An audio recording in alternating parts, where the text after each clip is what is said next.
ಯತ್ನಾಳ್ ಹಾಗೂ ವಿಜೇಂದ್ರ ಬಣದ ನಡುವೆ ಟಾಕ್ ವಾರ್ ಏರ್ಪಟ್ಟಿರೋ ಹೊತ್ತಲ್ಲೇ ಬಿಎಸ್ ಯಡಿಯೂರಪ್ಪ ಅವರ ನಿವಾಸಕ್ಕೆ ಮಾಜಿ ಶಾಸಕರುಗಳು ಹಾಲಿ ನಾಯಕರು ಎಲ್ಲರೂ ಭೇಟಿ ಕೊಡ್ತಾ ಇದ್ದಾರೆ. ಹೈಕಮಾಂಡ್ಗೆ ಜೋಶಿ ನಿಯೋಗ ಹಾಗೂ ವಿಜೇಂದ್ರ ದೂರು ವಿಚಾರಕ್ಕೆ ಸಂಬಂಧಪಟ್ಟಂತೆ ಯಡಿಯೂರಪ್ಪ ಅವರ ನಿವಾಸಕ್ಕೆ ವಿಜೇಂದ್ರ ಬಣದಲ್ಲಿ ಗುರುತಿಸಿಕೊಂಡಿರುವಂತಹ ನಾಯಕರು ಬ್ರೇಕ್ಫಾಸ್ಟ್ ಮೀಟಿಂಗ್ ಅನ್ನ ಮಾಡ್ತಾ ಇದ್ದಾರೆ. ಯಡಿಯೂರಪ್ಪ ನಿವಾಸದಲ್ಲಿ ಬ್ರೇಕ್ಫಾಸ್ಟ್ ಮೀಟಿಂಗ್ ಇದು. ವಿಜೇಂದ್ರ, ರೇಣುಕಾಚಾರ್ಯ, ಕಟ್ಟಾ ಸುಬ್ರಹ್ಮಣ್ಯ ನಾಯ್ಡು, ಬೇಸಿಕಲಿ ಯಡಿಯೂರಪ್ಪ ಅವರ ಫಾಲೋವರ್ಸ್ ಯಾರ್ಯಾರಿದ್ರು ಅವರೆಲ್ಲರೂ ಕೂಡ ಭಾಗಿಯಾಗಿದ್ದಾರೆ. ಯತ್ನಾಳ್ ಉಚ್ಚಾಟನೆಗೆ ಕಾರ್ಯಕರ್ತರ ಒತ್ತಾಯದ ಬಗ್ಗೆ ಮನವರಿಕೆಯನ್ನ ಕೂಡ ಬಿಜೆಪಿಯ ಪರಮೋಚ್ಚ ನಾಯಕ ಬಿಎಸ್ ಯಡಿಯೂರಪ್ಪ ಅವರಿಗೆ ಮಾಡಿ ಕೊಡುವಂತಹ ಕೆಲಸವನ್ನು ಮಾಡ್ತಾ ಇದ್ದಾರೆ. ಗಮನಕ್ಕೆ ತಂದಿದ್ದೇವೆ, ಅವರೆಲ್ಲವನ್ನು ಕೇಳಿಸ್ಕೊಂಡಿದ್ದಾರೆ. ಇನ್ನೊಂದು 10 ದಿನ ಟೈಮ್ ಕೊಡಿಯಪ್ಪ, ನೋಡೋಣ, ಎಲ್ಲ ಒಳ್ಳೆಯದಾಗುತ್ತೆ ಅಂತ ಹೇಳಿದ್ದಾರೆ.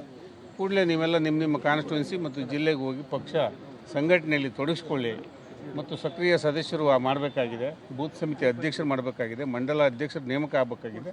ಅಲ್ಲೆಲ್ಲ ಹೋಗಿ ಸಲಹೆ ಸೂಚನೆಗಳನ್ನು ಕೊಡಿ, ಹೆಚ್ಚು ಸಕ್ರಿಯ ಸದಸ್ಯರನ್ನ ಮಾಡಿಸಿ ಅಂತ ಹೇಳಿದ್ದಾರೆ. ಆದ್ದರಿಂದ ಇವತ್ತಿನಿಂದ ನಾವು 9ನೇ ತಾರೀಕುವರೆಗೆ ಆ ಕೆಲಸವನ್ನು ನಮ್ಮ ಕ್ಷೇತ್ರಗಳಲ್ಲಿ ನಮ್ಮ ಜಿಲ್ಲೆಗಳಲ್ಲಿ ನಮ್ಮ ಕೊಟ್ಟ ಜವಾಬ್ದಾರಿಯನ್ನು ನಿಭಾಯಿಸೋಕೆ ಹೇಳಿದ್ದಾರೆ, ನಿಭಾಯಿಸ್ತೇವೆ. 10ನೇ ತಾರೀಕು ಮತ್ತೆ ನಾವು ದಾವಣಗೆರೆಯಲ್ಲಿ ಸ್ನೇಹಿತರೆಲ್ಲ ಸೇರ್ತೇವೆ. ಅಲ್ಲಿವರೆಗೂ ಇವರ ಮತ್ತು ಹೈಕಮಾಂಡ್ನವರ ಮತ್ತು ಎಲ್ಲರ ಸಲಹೆ ಸೂಚನೆ ಏನು ಬರ್ತದೆ ನೋಡ್ತೇವೆ. 10ನೇ ತಾರೀಕು ದಾವಣಗೆರೆಯಲ್ಲಿ ಸೇರ್ತೇವೆ. ನಮಸ್ಕಾರ ಸರ್. ಮುಂದೆ ಈಚೆ ಅಲ್ಲ ಕ್ರಮ ಆಗಿಲ್ಲ ಅಂತಂದರೆ ತಮ್ಮ ಮುಂದಿನ ಮಾಧ್ಯಮದ ಸ್ನೇಹಿತರಲ್ಲಿ ವಿನಂತಿ ಮಾಡ್ತೀವಿ. ಈಗೇನಾಗಿದೆ, ನಮ್ಮ ಹಳ್ಳಿಗಳಲ್ಲಿ ಒಂದು ಗಾದೆ ಇದೆ, ಎದ್ದು ಬಂದ್ರೆ ಆಳಲ್ಲ, ಕುಂಟ ಕಲಂಗಡಿ ಹೊಲ ಕಾದಂಗೆ.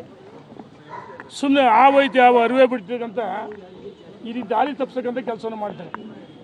ನೀವು ನಮ್ಮ ಮಾಧ್ಯಮ ಸ್ನೇಹಿತರು ನಾನು ಏನಕ್ಕೆ ಹೇಳಿದೆ, ವಿನಾಕಾರಣ ಅವ್ರ ಹೆಸರು ಹೇಳಿ ನೀವೇ ಅವ್ರನ್ನ ಹೀರೋಗಳು ಮಾಡ್ತಾಯಿದ್ದೀರಿ. ಸ್ವಯಂ ಘೋಷಿತ ನಾಯಕರು ಅವ್ರು ಯಾರು ಮಾತಾಡ್ತಾರಲ್ಲ, ಸ್ವಯಂ ಘೋಷಿತ ನಾಯಕರು ಅವ್ರು ಇರೋದು ಎಷ್ಟು? 4 ಜನ ನೋಡಿ.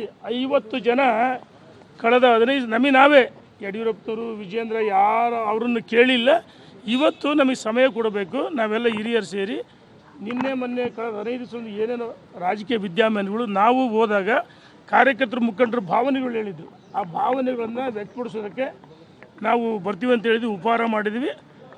ನಾವು ಹೇಳಿದ್ನಲ್ಲ, ಕುಂಟ ಕಲಂಗಡಿ ಹೊಲ ಕಾದಂಗೆ ಅಷ್ಟೇ. ಅವರು ಎದ್ದಾಳಲ್ಲ ಅಂತ ಹೇಳ್ತಾರೆ. ಎಲ್ಲಿದೆ ಶಕ್ತಿನಿಲ್ಲ ಅವರಿಗೆ, ಎಲ್ಲಿದೆ ಶಕ್ತಿ?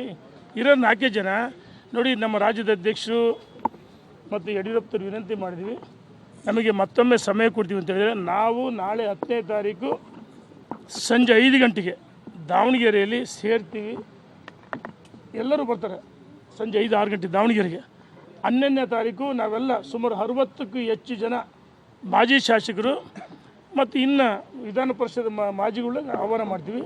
ಸುಮಾರು 60ಕ್ಕೂ ಹೆಚ್ಚು ಜನ ನಾವು ದಾವಣಗೆರೆಯಲ್ಲಿ ಸೇರ್ತಾ ಇದ್ದೀವಿ. ಅಂದು ನಿರ್ಣಯ ಮಾಡ್ತೀವಿ, ಉಚ್ಚಾಟನೆ ಮಾಡಿದರೆ ಮುಂದೆ ಏನು ಮಾಡಬೇಕು, ಎಲ್ಲವೂ ಸರಿಯಾಗುತ್ತೆ ಅಂತ ರಾಜ್ಯದ ಅಧ್ಯಕ್ಷ ಯಡಿಯೂರಪ್ಪನವ್ರು ಹೇಳಿದರೆ 10ನೇ ತಾರೀಕು ಆದ ನಂತರ ಡೆಲ್ಲಿಗೆ ಹೋಗ್ಬೇಕು, ಏನಾಗಬೇಕು ಎಲ್ಲವೂ ಚರ್ಚೆ ಮಾಡ್ತೀವಿ. ಅಲ್ಲ, ಒಂದೊಂದು ದಿವಸ ಈಗ ನಿನ್ನೆ ನನ್ನ ಬಗ್ಗೆ ಪೇಪರ್ ಸಿಂಹ ಒಂದು ಹೇಳಿಕೆಯನ್ನು ಕೊಟ್ಟಿದ್ದಾರೆ. ಸೋತವರು, ತಿರಸ್ಕಾರ ಆದವರು, ತಿಪ್ಪೆಗೆಸಿದ್ದಾರೆ, ತಿಪ್ಪೆ ಸಾರ್ ಬಗ್ಗೆ ಮಾತಾಡಿದ್ದಾರೆ. ಆಯ್ತಪ್ಪ, ಪೇಪರ್ ಸಿಂಹ,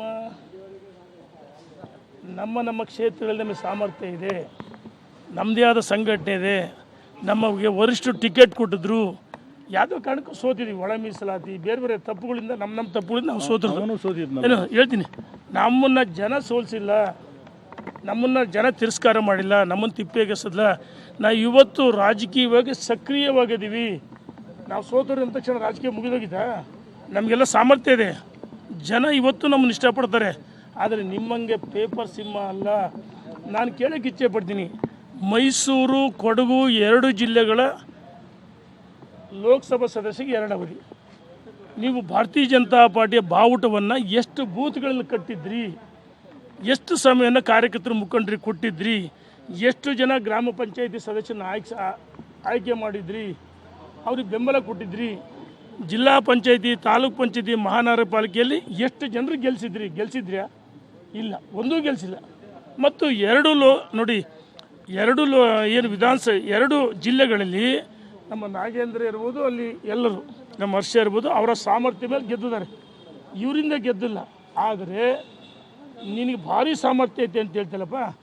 ಮೊನ್ನೆ ನಡೆದಂಥ ವಿಧಾನಸಭೆ ಚುನಾವಣೆಯಲ್ಲಿ ಯಾಕೆ ಅಲ್ಲ ಇವ್ರನ್ನ ಮೊನ್ನೆ ನಡೆದ 23 ಚುನಾವಣೆಯಲ್ಲಿ ನಿನಗೆ ಸಾಮರ್ಥ್ಯ ಇದ್ದರೆ ಇವ್ರನ್ನ ಯಾಕೆ ಗೆಲ್ಲಿಸ್ಲಿಲ್ಲ?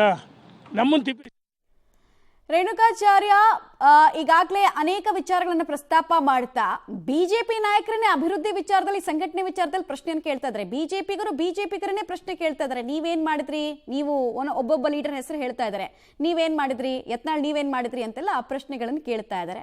ಬಹಳ ಅಪರೂಪದ ವಿಚಾರಗಳು ಇವು. ಅವರ ಪಕ್ಷದ ನಾಯಕರನ್ನೇ ಪ್ರಶ್ನೆ ಮಾಡುವಂತಹ ವಿಚಾರ. ಸದ್ಯಕ್ಕಂತೂ ಬಿಜೆಪಿಯ ಒಳಕಿಚ್ಚು ಯಾವ ಹಂತಕ್ಕೆ ಹೋಗಿ ನಿಲ್ತಾ ಇದೆ. ದಿನ ಬೆಳಗಾದ್ರೆ ಒಬ್ಬೊಬ್ಬರದ್ದು ಕೂಡ ರೋಷಾವೇಶದ ಮಾತು. ಅದು ಆಡಳಿತಾರೂಢ ಪಕ್ಷದ ವಿರುದ್ಧ ಅಲ್ಲ, ತಮ್ಮದೇ ಪಕ್ಷದ ನಾಯಕರ ವಿರುದ್ಧ.